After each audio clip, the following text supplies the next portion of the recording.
Шын ғой, просто әйел қысқаның үйде қадірі жоқ қой. Қадірі жоқ. Мысалы бір үйге барасың ғой, үйінде әйелі жоқ қой, ана үй бос қой. Мойындандаршы, любой бір туысқаның үйіне баршы, сол үйдің әйелі болмаса, ол үй біртүрлі болып тұрады. Жақсы онда, амансыңдар ма, әйтеуір кім қайда, Қатипаш қайда, жұмыста дейді. Жұмыста ма? Жарайды енді, Қатипаш бар кезде барармын дейсің ғой. Просто ер адамдар, әйел адам пока қастарында жүрген кезде қадірін білмейді да.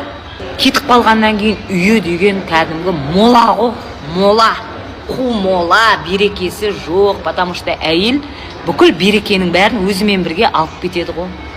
Өстіп кетіп қалады, сөйтіп кетіп қалады, болды.